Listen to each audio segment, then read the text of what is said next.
Let's now wrap up today's market action as we head for the close and get a few stock picks from Diana Avigdor. She's Vice President, Portfolio Manager, and also Head of Trading at Barometer Capital Management. Diana, good to see you today. And I don't know if you've been watching the ticker tape behind you, but as we've been speaking, we've actually, over the past couple of minutes or so, we're actually seeing a little bit of an uptick in the TSX. It's gaining some strength at 0.46% right now, and the majority of sectors are now in the green. What do you think is going on in the market today? It's very interesting because there was some geopolitical headlines today, and the UN Security Council was to meet at 2:30, and at the same time as the news were coming out, the markets were trading higher. Volume is okay. The news out of Europe today would have, at other times, perhaps taken the market down.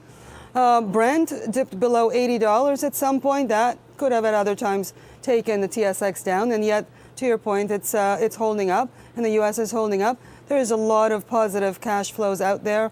There is some positive economic data. I think people just want the year to end. The sentiment is sort of negative, but everybody is fully invested. Our models have always shown that it's okay despite the volatility in September, October. So we're happy where we're invested. And in terms of some of the stock that we can talk about, we've been invested in some of those for a long time. We haven't changed anything in a long time. Diana, let's just talk a little bit about that. First, you said that you think that a lot of people are fully invested. Do you really think that people are positioned in terms of how they might want to be positioned for the year end? Because a lot of people were saying, look, if there's a rally and I need to make up performance, I've got to get right-sized. I didn't think that we'd actually seen that yet. Do you think we're there?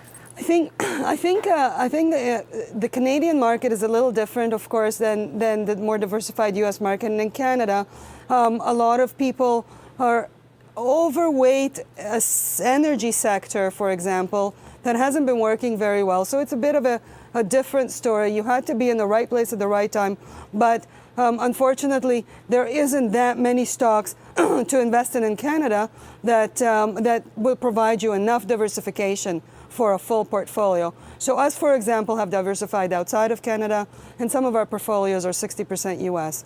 That being said, over in the U.S., and I'm not sure about Canada, but I've heard it from anecdotally from people, there's a lot of underperformance going on simply because of this you had to be in the right sector. Yeah. There have been some sectors that really have not worked, and unfortunately the Canadian market is overweight. So there is a bit of a catch-up trade, and if you weren't invested, you are going to get invested every time the indices take another leg up, and so every time there is a dip, it's being bought.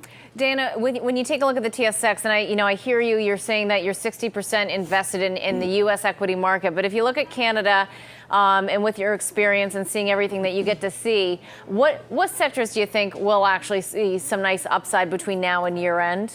It's going to be barbelled, in my opinion. There's going to be those that are going to continue to buy the defensives, grocers, the consumer, the financials we like, the asset managers. They benefit from a relatively good diversified bull market. And on the flip side, there's going to be those that are going to want to trade, which could be a 10% trade, if energy stops going down, if, for example, the U.S. dollar stops going up and gold attempts a $25 to $50 rally, then some of these stocks are very volatile. Detour Gold, for example, at a 10% range today. So you're going to have that barbell between people adding to existing investments. For us, for example, we'll always buy strength. We'll give up some of the gains from the bottom.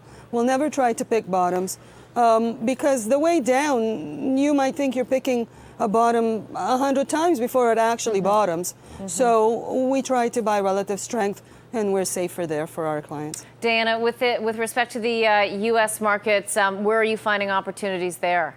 We have the financials, consumer discretionary, technology, healthcare. We have recently added a small amount of, from a Canadian perspective, a small amount of Blackberry into some of our portfolios. Diana, why Blackberry? So we've missed the bottom on Blackberry, right? But it's come all the way from 140 to 6. But now something's happening. The rate of change has stopped being negative. We like the fact that they've cleaned up what they're doing. They've stopped focusing on the consumer, which you couldn't be everything to everybody.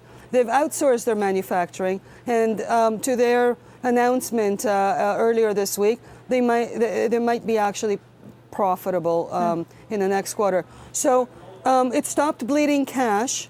So it didn't matter that it was cheap all the way down. As long as it was bleeding cash, there was no good reason to purchase it. And now that the price action is actually showing a betterment and a relative strength, it's okay to miss the bottom when the trajectory is this large. Sounds like you're looking at the technicals, Dan, and we have to leave it there. Okay. All right. The technicals on Blackberry look to be a little bit more positive, it sounds like.